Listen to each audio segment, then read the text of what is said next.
Chào mừng quý vị đến với bản tin quốc tế ngày 7 tháng 10 của FBNC với những thông tin nổi bật sau đây. Khi hàng trăm chiến cơ Trung Quốc liên tiếp áp sát Đài Loan, cựu cố vấn cho ông Trump tuyên bố hòn đảo đang ở trong giai đoạn rất nguy hiểm. Dù vậy, chuyên gia cho rằng Trung Quốc dồn sức ép lên Đài Loan có thể phản tác dụng, liệu Mỹ và đồng minh sẽ tham chiến? Nỗi lo sợ chất chồng, nhưng 78% người Đài Loan vẫn kiên quyết chống trả nếu Trung Quốc tấn công. Trong khi đó, phái đoàn thượng nghị sĩ Pháp đã chính thức đến thăm hòn đảo tự trị. Ở một điểm nóng căng thẳng khác với Bắc Kinh, do tức nước mà vỡ bờ, có phải Ấn Độ đã chuyển từ phòng thủ sang phản công ở biên giới với Trung Quốc? Một số tin nóng khác, Thủ tướng Nhật Bản kêu gọi hợp tác an ninh khi điện đàm với lãnh đạo Mỹ, Úc. Nhật Bản tố cáo tàu mang tên lửa của Triều Tiên đi vào vùng đặc quyền kinh tế. Hai nhà lãnh đạo Pháp Mỹ hội ngộ ở G20, hy vọng hàn gắn mối quan hệ. Úc muốn mua loại thuốc kháng virus của Mỹ để có thể chung sống với Covid-19. Tất cả diễn biến mới nhất trên toàn cầu sẽ có trong bản tin ngay sau đây. Ông S.A. McMaster, tướng lục quân về hưu và là cựu cố vấn an ninh quốc gia Mỹ dưới thời Tổng thống Donald Trump, nêu quan điểm rằng Trung Quốc đang rất tức giận khi Đài Loan ngày càng phát triển quân sự, nâng cao khả năng phòng thủ dưới sự lãnh đạo của bà Thái Anh Văn. Vì vậy, Trung Quốc cũng mạnh tay hơn để gây sức ép cho hòn đảo tự trị. Mới đây nhất là việc điều động hàng trăm máy bay đe dọa liên tiếp vùng trời Đài Loan. Cựu cố vấn an ninh McMaster cho rằng Đài Loan đang ở trong giai đoạn cực kỳ nguy hiểm và diễn biến sẽ càng cam go hơn ở eo biển trong vài năm tới. Quốc tế cần phải chú ý sát sao tình hình này, đặc biệt là sau khi Bắc Kinh sẽ hoàn tất đăng cai Olympic mùa đông vào năm sau 2022 và từ đó mặc sức lộng hành bành trướng. Cựu tướng lục quân Mỹ cũng cho rằng Washington cần liên thủ với các đồng minh như Nhật Bản, Úc để chứng minh cho Bắc Kinh thấy rõ nếu dùng vũ lực với Đài Loan thì chính họ cũng nhận về cái kết thảm khốc. Ông McMaster nói Mỹ và đồng minh nên tăng cường sức mạnh răn đe đối với Trung Quốc. Đặc biệt, vấn đề này vô cùng quan trọng với Nhật Bản để bảo vệ người dân xứ sở Hoa Anh Đào. Bởi khi giao tranh bùng nổ ở eo biển, Tokyo không dễ gì đứng ngoài cuộc. Chuyên gia nhận định, Nhật Bản vừa qua phải gia tăng năng lực đánh chặn đòn tấn công tên lửa tiềm tàng từ Trung Quốc, vừa phải sở hữu các loại tên lửa chính xác tầm xa để giữ gìn nền hòa bình của xứ sở mặt trời mọc. Theo tờ Political, căng thẳng đang leo thang giữa Trung Quốc với Mỹ sau khi Bắc Kinh 4 lần phá kỷ lục điều động gần 150 chiến đấu cơ xông thẳng vào vùng nhận dạng phòng không ADIZ của Đài Loan. Mức độ uy hiếp lớn chưa từng thấy khiến các bên lại bàn tán hiểm họa Trung Quốc xâm chiếm Đài Loan đang đến gần. Đặc biệt, dàn chiến cơ Trung Quốc bay binh bố trận giữa lúc Mỹ và Anh đang tập trận với 3 tàu sân bay biển Philippines cuối tuần trước, cho thấy Bắc Kinh đang muốn chơi sát ván với Mỹ và đồng minh. Trung Quốc sẽ không sớm thôn tính Đài Loan, tuy nhiên chuyên gia nói rằng Bắc Kinh đang thực hiện chiến lược lâu dài nhằm tăng cường gây sức ép cho chính quyền bà Thái Anh Văn. Eric Sayer, chuyên gia về chính sách an ninh châu Á-Thái Bình Dương, nói với Political, chúng tôi nghĩ cách Trung Quốc tiếp cận vấn đề Đài Loan không chỉ phân chia giữa chiến tranh và hòa bình. Thay vào đó, Trung Quốc thực hiện chiến lược gây áp lực không ngừng bằng các biện pháp sát thương và không sát thương. Bắc Kinh có thể đè nén hay giảm bớt áp lực tùy ý muốn, nhưng họ luôn duy trì nó để hướng tới mục tiêu thống nhất hai bờ eo biển. Theo Political, vào 3 năm sau khi cựu Tổng thống Donald Trump phát động thương chiến lịch sử với Trung Quốc, hiện có nhiều tín hiệu cho thấy chính quyền Tổng thống Joe Biden đang tiếp tục đối đầu trong mối quan hệ song phương. Washington thậm chí còn thúc đẩy đồng minh phương Tây và ở khu vực châu Á-Thái Bình Dương cùng tham gia các tổ chức ứng phó Trung Quốc. Gần đây, Hiệp ước An ninh lịch sử AUKUS giữa Mỹ, Anh, Úc đã được ký nhằm mục đích kiềm hãm sự trỗi dậy của Trung Quốc. Trước đó, vào tháng 9, các thành viên Bộ Tứ Kim Cương cũng cam kết bảo vệ khu vực Ấn Độ Dương-Thái Bình Dương tự do và rộng mở, chống lại các hành động bắt nạt. Bàn cờ chính trị đang dồn Bắc Kinh vào tình thế xấu và có lẽ họ chỉ có thể phản kháng bằng cách tăng cường sức mạnh quân sự, trích quan điểm của Everett Conby, một cựu quan chức Lầu Năm Góc dưới thời Tổng thống Donald Trump và hiện là chuyên gia tại Viện Nghiên cứu Marathon. Trong 4 ngày liên tiếp cuối tháng 9, đầu tháng 10, Trung Quốc đã điều động hàng trăm máy bay tiêm kích, ném bom, trinh sát để uy hiếp Đài Loan. Hành động này diễn ra đúng dịp Quốc khánh Trung Quốc ngày 1 tháng 10 và cũng sắp đến ngày Song Thập 10 tháng 10 khi người Đài Loan kỷ niệm độc lập. Chuyên gia Đinh Trang từ Quỹ Di sản cho biết, đòn giăng mặt nhân kỷ niệm tháng 10 là một cơ hội quan trọng để nhấn mạnh cho người Đài Loan biết họ thuộc về Trung Quốc, theo quan điểm của Bắc Kinh. Adrian Ang, chuyên gia nghiên cứu quốc tế tại trường S. Rajaratnam của Singapore cho rằng Trung Quốc có mục đích tuyên truyền chính trị khi tăng cường uy hiếp Đài Loan vào ngày Quốc khánh 1 tháng 10. Dù việc máy bay Trung Quốc xông vào ADIZ Đài Loan không có gì mới, nhưng quy mô và tần suất chuyến bay đã tăng lên đáng kể. Trung Quốc từ đầu năm 2021 đến nay đã có 667 lần xâm phạm ADIZ Đài Loan, cao hơn hẳn 380 lần của cả năm ngoái. Chủ tịch Trung Quốc Tập Cận Bình đã nhấn mạnh quân đội Trung Quốc POA luôn sẵn sàng tinh thần nếu chiến tranh tranh xảy ra vào tối nay. Theo chuyên gia Paunis Glaser từ quỹ German Marshall, lời kêu gọi của ông Tập cho thấy tham vọng và sự bành trướng quân sự của Trung Quốc ngày càng lớn, và đó là một thực tế mà Đài Loan phải đối mặt trong vài năm tới. Thế nhưng, những hành động thị uy của Trung Quốc với Đài Loan cũng có tác dụng ngược, đó là quan hệ giữa Đài Bắc và Washington sẽ ngày càng thắt chặt, và đó chính là một đòn giáng nặng nề cho âm mưu của Bắc Kinh về cô lập hòn đảo tự trị. Như đã nói vào cuối tuần qua, Mỹ và Anh cùng 4 đồng minh khác đã phô diễn sức mạnh quân sự trên biển Philippines gần đảo Okinawa, chính là một thông điệp cảnh cáo đanh thép Trung Quốc. Trong tương lai, Bắc Kinh tiến một bước, phương Tây cũng sẽ tiến một bước, các cuộc tập trận và tuần hành hàng hải quanh Đài Loan sẽ tiếp tục gia tăng. Các chuyên gia dự đoán cuộc so kè quân sự giữa Trung Quốc với Mỹ, Đài Loan và đồng minh sẽ còn diễn ra mạnh mẽ hơn trong vài năm tới. Tôi nghĩ điều đó gây bất ổn và làm tăng nguy cơ xảy ra sự cố xung đột ngoài ý muốn, nhưng điều đó cũng không vi phạm luật pháp quốc tế, theo chuyên gia Glaser cho biết. Sự kiện Trung Quốc đe dọa tấn công Đài Loan đang làm dậy sóng chính trường quốc tế. Vậy người dân hòn đảo đang cảm thấy như thế nào? Hôm thứ Ba ngày 5 tháng 10, nhiều cư dân Đài Bắc thức dậy giữa tiếng máy bay chiến đấu ồn ào trên bầu trời thành phố. Đó là lực lượng không quân của Đài Loan khởi hành diễn tập trước thềm ngày Song Thập, ngày 10 tháng 10. Tuy nhiên, những người dân không rõ lịch trình này sẽ cảm thấy vô cùng lo lắng vì những thông tin mang mùi thuốc súng dạo gần đây. Mọi người đều đang nói về mối đe dọa từ Trung Quốc. Câu chuyện đó được bàn tán ở trường học, trong bữa ăn gia đình, trong các cuộc tụ tập bạn bè. Tài khoản Twitter của cơ quan phòng vệ Đài Loan trở thành nơi được mọi người chờ đợi theo dõi tin tức mới nhất. Theo báo The Guardian, một cuộc khảo sát vào tháng 4 cho thấy 40% người dân tin rằng Đài Loan và Trung Quốc sẽ nổ ra xung đột quân sự, và tỷ lệ này đang tăng lên. Một khảo sát khác vào năm nay cho biết 50% người Đài Loan lo ngại chiến tranh có thể bùng nổ trong năm tới. Mặc dù có nhiều quan điểm chính trị phức tạp và đa dạng ở Đài Loan, tuy nhiên, một khảo sát vào tháng 10 năm ngoái cho thấy gần 78% người dân sẵn sàng đứng lên đấu tranh nếu Trung Quốc xâm lược. Nhiều nghiên cứu khác lại nói đa số người dân ủng hộ nỗ lực ngoại giao đối thoại. Hơn 75% người tham gia khảo sát nói họ là công dân Đài Loan, trong khi 7% nói họ là người Trung Quốc. Dù sao, cuộc sống của gần 24 triệu người trên đảo Đài Loan vẫn đang tiếp diễn. Người Đài Loan đã lớn lên cùng võ thuật, chiến tranh hay là những ký ức về chúng thông qua lời kể của gia đình. Vì vậy, họ có sự can trưởng nhất định. Tuyến tàu điện ngầm ở Đài Bắc vẫn đông nghẹt mỗi ngày. Vào giờ cao điểm, các quán karaoke vẫn chật kín người. Vào đêm mà Trung Quốc điều động máy bay chiến đấu thứ 56 trong vòng 24 giờ để uy hiếp hòn đảo. Thế nhưng, len lỏi giữa cuộc sống hàng ngày, nỗi sợ đang cuồn cuộn dâng trào. Với những màn uy hiếp dồn dập vừa qua, Trung Quốc và Đài Loan hiện khó đổi trời chung. Thế nhưng nhóm thượng nghị sĩ Pháp vẫn đến thăm Đài Loan, không ngại chọc giận ông lớn châu Á. Cụ thể, hôm 6 tháng 10, phái đoàn do Alain Richard, người đứng đầu nhóm hữu nghị Đài Loan của Thượng viện Pháp đã có chuyến thăm đến Đài Bắc.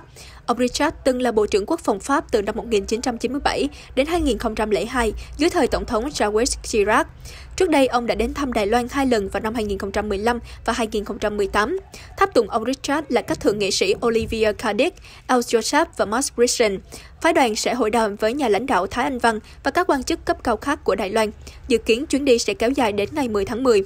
Ông Richard từng tiết lộ mục đích chính của chuyến thăm Đài Loan là xem cách hòn đảo ứng phó với đại dịch Covid-19, cũng như ghi nhận những tiến bộ kinh tế của vùng đất này.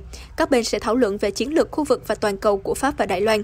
Bà Âu Giang An, phát ngôn viên Bộ Ngoại giao Đài Loan, đã gửi lời cảm ơn và bày tỏ sự cảm động khi các nghị sĩ Pháp vẫn đến thăm hòn đảo, dù Bắc Kinh đang tạo áp lực rất lớn, bao gồm cả áp đặt lệnh trừng phạt lên những nước ngó lơ lời răn đe và qua lại với Đài Bắc.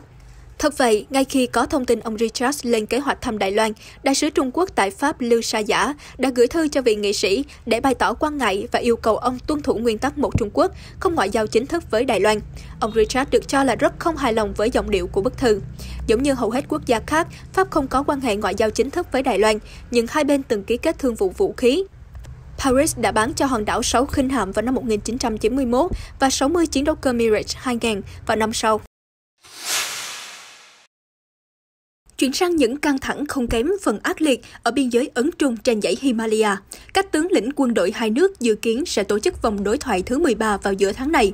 Tuy nhiên, hướng về cuộc đàm phán, hai cường quốc hạt nhân vẫn tăng cường điều động binh lính và khí tài dọc theo đường biên giới dài gần 3.500 km. New Delhi đã gửi thêm 50.000 quân đến khu vực dãy Himalaya, theo báo chí Ấn Độ đưa tin. Các tiêm kích Rafale mua từ Pháp, trang bị tên lửa tầm xa cũng đã được triển khai cho binh sĩ Ấn Độ ở Ladakh. Ngoài ra, họ có thêm pháo dã chiến 105mm và pháo M777. Riêng pháo M777 có thể chuyển giao giữa các căn cứ bằng trực thăng hạng nặng Chinook. Thêm vào đó, quân đội Ấn Độ cũng có thêm 100 pháo tự hành K9 Vajra. Hầu hết khí tài này đều được Ấn Độ điều chuyển từng khu vực biên giới giáp với đối thủ truyền kiếp Pakistan. Trong khi đó, ở bên kia chiến tuyến, lục quân Trung Quốc cũng đang liên tục tập trận ban đêm và tập kết nhiều khí tài hiện đại hơn đến sát biên giới, bao gồm xe tải BHL-11 gắn nhiều bệ phóng rocket 122mm tự hành. Cuối tuần trước, tướng lục quân Ấn Độ Manohar Narayan đã đến thăm thủ phủ Leh của khu vực Ladakh và phát biểu trước truyền thông địa phương rằng quân đội vẫn đủ sức đối phó với các đợt tập kết quân sự mới của Trung Quốc và sẽ phản kháng trước bất kỳ tình huống nào. Ông nói thêm, việc thử nghiệm pháo tự hành K9 Vajra trên thực địa vô cùng thành công. Các cựu tướng quân đội Ấn Độ và giới chuyên gia cho rằng, việc điều động thêm khí tài cho thấy Ấn Độ đang thay đổi chiến lược đối với Trung Quốc, từ phòng thủ chuyển sang phản công, mặc dù cả hai bên vẫn đang đối thoại tìm cách giảm căng thẳng ở Ladakh. Cựu trung tướng DS Huda thuộc lục quân Ấn Độ cho biết, Ấn Độ đang thay đổi chiến lược rất mạnh mẽ. Ông nhận định, suốt thời gian dài trước năm 2020, chỉ có khoảng một đơn vị vũ trang trực chiến ở biên giới giáp Trung Quốc, bao gồm 15.000 quân tấn công và 8.000 lực lượng hậu cần như kỹ sư và quân y. Thế nhưng mọi thứ đã thay đổi khi Trung Quốc đơn phương muốn thay đổi hiện trạng ở biên giới và làm bùng nổ xung đột vào năm ngoái. Cựu trung tướng Huda chỉ ra, Ấn Độ và Trung Quốc đã bùng nổ giao tranh toàn diện vào năm 1962 và có cuộc đụng độ tàn khốc ở thung lũng Galwan vào ngày 15 tháng 7 năm ngoái, với mỗi bên đều ghi nhận thương vong. Tiếp sau đó, các cuộc đàm phán đã giúp tránh được xung đột toàn diện. Thế nhưng, nhà ngoại giao Gautam Bambawal, người từng giữ vai trò đại sứ Ấn Độ tại Trung Quốc năm 2017-2018 nói rằng, việc hai nước điều động binh sĩ hiện giờ cho thấy tình huống rất nguy hiểm và mồi lửa giao tranh có thể bùng lên vào bất kỳ khoảnh khắc nào. Có vẻ Trung Quốc sẽ không rút binh sĩ khỏi những căn cứ quân sự quan trọng, vì vậy tình huống căng thẳng sẽ kéo dài và Ấn Độ nên thận trọng khi tung ra tất cả những lá bài của mình, cựu đại sứ bày tỏ. Hôm 6 tháng 10, đặc khu trưởng Hồng Kông Lâm Trịnh Nguyệt Nga cho biết, đặc khu hành chính này đã trở về đúng định hướng, một quốc gia hai chế độ và mọi hoạt động đã trở lại bình thường dưới màn chắn luật an ninh quốc gia và nguyên tắc những người yêu nước quản lý Hồng Kông. Thời điểm 2 năm trước trong cùng dịp này, Hội đồng lập pháp đã bị tê liệt bởi các thành phần chống Trung Quốc, gây hỗn loạn Hồng Kông nhằm lật đổ quyền lực của nhà nước. Trái lại ngày hôm nay, tôi có thể đứng giữa thời buổi hòa bình để công bố các chính sách phát triển đặc khu. Đây rõ ràng là minh chứng cho thấy Hồng Kông đã đi đúng hướng, bà nói. Bà Lâm cũng vạch ra chính sách cuối cùng trong nhiệm kỳ hiện tại của mình. Cụ thể, chính quyền thành phố sẽ ban hành luật địa phương dựa theo điều 23 của luật cơ bản ở Hồng Kông. Theo đó, đặc khu sẽ ban hành luật chống ly khai, dụ dỗ và lật đổ Trung Quốc hoặc đánh cắp bí mật nhà nước, nghiêm cấm các hoạt động chính trị với các tổ chức hoặc cơ quan chính trị nước ngoài. Trong khi bảo vệ chủ quyền, an ninh và lợi ích phát triển của Trung Quốc, chúng ta nên đảm bảo ổn định xã hội và đảm bảo sự thịnh vượng lâu dài ở đặc khu hành chính Hồng Kông, nữ lãnh đạo nhấn mạnh. Bà Lâm cũng công bố các biện pháp mới để giải quyết tình trạng khan hiếm nhà ở kéo dài của đặc khu với đề án phát triển một khu đô thị mới ở phía Bắc Hồng Kông, tạo điều kiện cho người dân sinh sống, làm việc và đi lại. Các nhà chức trách ở Hồng Kông và Bắc Kinh luôn cho rằng tình trạng thiếu nhà ở là nguyên nhân dẫn đến nhiều vấn đề trong xã hội và trở thành mồi lửa cho các cuộc biểu tình chống chính phủ vào năm 2019. Trong bài phát biểu của mình, nhà lãnh đạo đặc khu hành chính liên tục ca ngợi những lợi ích của luật an ninh quốc gia, gây tranh cãi và mô tả sự hỗ trợ mạnh mẽ mà chính phủ đại lục đang dành cho đô thị tài chính châu Á. Trước đó, Mỹ và phương Tây cho rằng chính quyền thân Bắc Kinh đang bóp nghẹt quyền tự do ngôn luận và các quyền cơ bản khác dựa trên luật an ninh quốc gia. Washington cho rằng điều đó có thể làm xói mòn giá trị một trung tâm tài chính toàn cầu của Hồng Kông. Thủ tướng Nhật Fumio Kishida hôm thứ Ba đã có cuộc đối thoại ngoại giao đầu tiên với Tổng thống Mỹ Joe Biden và Thủ tướng Úc Scott Morrison, lãnh đạo hai nước thuộc Bộ Tứ Kim Cương. Cuộc điện thoại đầu tiên của ông Kishida gọi cho Tổng thống Biden, cả hai thống nhất thắt chặt mối quan hệ liên minh Mỹ-Nhật. Ông Biden cũng khẳng định cam kết thực hiện điều 5 trong Hiệp ước An ninh song phương. Theo đó, Mỹ sẽ bảo vệ Nhật Bản, ngay cả trong trường hợp quần đảo Senkaku bị xâm lược. Từ lâu, Trung Quốc cũng có tranh chấp chủ quyền với quần đảo này và gọi là điếu ngư. Thủ tướng Kishida từng là ngoại trưởng từ năm 2012 đến 2017 và quen biết nhiều năm với nhà lãnh đạo Biden khi ông còn giữ chức phó tổng thống trong chính quyền Barack Obama. Hai nhà lãnh đạo gọi nhau thân mật bằng tên riêng, Fumio và Joe, nêu quan điểm sẽ thúc đẩy hợp tác an ninh hai nước. Sau đó, ông Kishida điện đàm với Thủ tướng Úc Scott Morrison. Thủ tướng Nhật Bản hoan nghênh sáng kiến Hiệp ước An ninh AUKUS. Hai nhà lãnh đạo thống nhất sẽ phản đối mọi hành động cưỡng ép bắt nạt kinh tế, cũng như các nỗ lực đơn phương thay đổi hiện trạng trên Biển Đông và Biển Hoa Đông. Tờ Nikkei cho rằng đây là một động thái gửi thẳng tới Trung Quốc. Thủ tướng Kishida dự kiến sẽ điện đàm với nhiều nhà lãnh đạo châu Á và châu Âu trong tháng đầu tiên nhậm chức, và Trung Quốc chắc chắn sẽ theo dõi sát sao mọi diễn tiến. Từ tháng 1 đến tháng 6 năm nay, Trung Quốc đã tăng cường quấy rối vùng biển quanh Senkaku với tần suất nhiều gấp đôi so với cùng kỳ năm ngoái. Trong chiến dịch tranh cử, ông Kishida đã kêu gọi thành lập một bộ khung pháp lý để ứng phó khi nước ngoài xâm phạm vùng biển tiếp giáp Senkaku. Ông cũng bày tỏ ủng hộ cho kế hoạch tấn công phủ đầu các căn cứ thù địch của nước ngoài để ngăn chặn đòn đánh tên lửa tiềm tàng vào lãnh thổ Nhật Bản. Cả hai đề xuất này đều cho thấy thái độ cứng rắn của ông Kishida khi Trung Quốc ngày càng bành trướng ở khu vực. Đài NHK vừa đưa tin hồi cuối tháng 6, một tàu Triều Tiên mang tên lửa đất đối không đã được phát hiện gần khu vực đánh cá thuộc biển Nhật Bản. Nguồn tin nói với NHK, lực lượng phòng vệ biển Nhật Bản đã xác nhận sự hiện diện của tàu chính phủ Triều Tiên ở khu vực Yamatotai, ngoài khơi quần đảo Noto. Tên lửa trên tàu dường như cùng kiểu với SA-16 do Liên Xô phát triển, có tầm bắn khoảng 4,5 km. Đây là lần đầu tiên tàu mang tên lửa của Triều Tiên được xác nhận ở khu vực Yamatotai. Năm 2001, tàu tình báo Triều Tiên với trang bị tên lửa đã chìm xuống biển sau cuộc khai hỏa với tàu tuần tra thuộc lực lượng phòng vệ biển Nhật Bản ở đảo Amami Oshima trên biển Hoa Đông. Theo NHK, khu vực Yamatotai, nơi phát hiện tàu chính phủ Triều Tiên, là thuộc vùng đặc quyền kinh tế và là một ngư trường quan trọng hàng đầu của Nhật Bản. Ngư dân nước này đã bám biển suốt một thời gian dài, khai thác mực và các loại hải sản khác.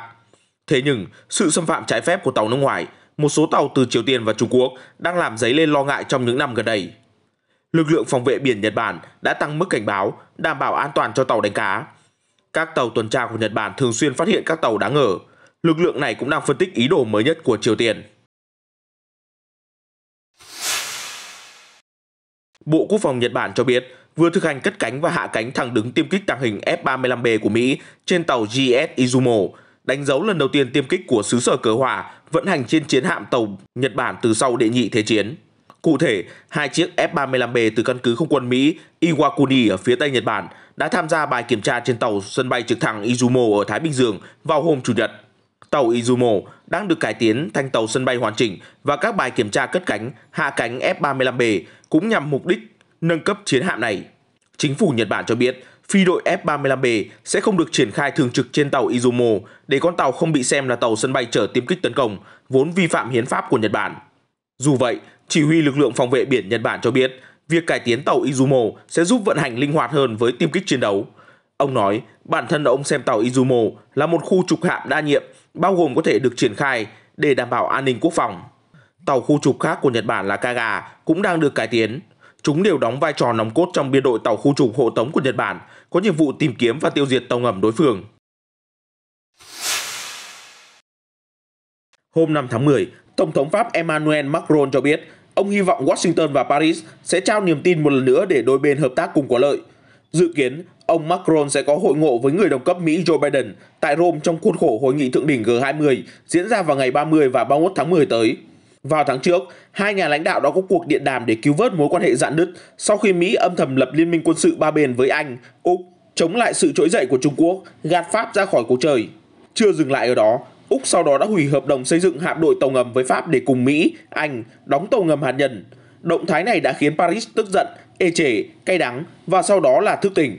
Tổng thống Pháp Macron cho rằng cú đâm sau lưng đầy đau đớn vừa qua dạy cho Liên minh châu Âu EU một bài học phải tự lực cánh sinh, nhất là giữa bối cảnh khủng hoảng leo thang ở khu vực biên giới và khối Liên Âu. EU cũng đã đề ra chiến lược riêng để tăng cường sự hiện diện của mình ở Ấn Độ Dương, Thái Bình Dương và kiềm tỏa Trung Quốc.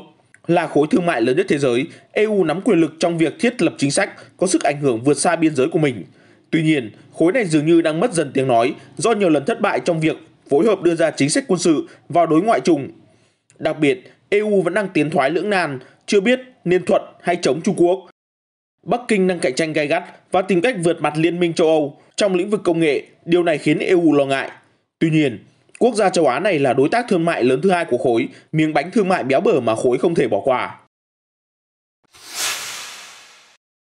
Hôm 5 tháng 10, Thủ tướng Scott Morrison cho biết Úc sẽ mua 300.000 viên thuốc Molnupiravir, loại thuốc uống kháng virus do hãng dược Merck của Mỹ bảo chế. Quyết định này được đưa ra trong bối cảnh số ca nhiễm mới phát hiện mỗi ngày tại bang Victoria tăng cao. Hôm 2 tháng 10, bang này đã ghi nhận 1.763 ca nhiễm. Các chuyên gia cho biết Molnupiravir có thể giảm một nửa nguy cơ tử vong hoặc phải nhập viện đối với những bệnh nhân nhiễm COVID-19 nặng nhất. Được biết, nếu được cơ quan quản lý phê duyệt, Molnupiravir sẽ là thuốc uống kháng virus COVID-19 COVID-19 đầu tiên trên thế giới. Thủ tướng Scott Morrison phát biểu, việc sử dụng thuốc điều trị sẽ giúp chúng ta sống chung với virus, ngay cả trong trường hợp không may bị nhiễm. Nếu được điều trị bằng thuốc Molnupiravir, người bệnh sẽ giảm nguy cơ chuyển nặng và điều trị tích cực ICU, từ đó góp phần giảm tải cho hệ thống bệnh viện.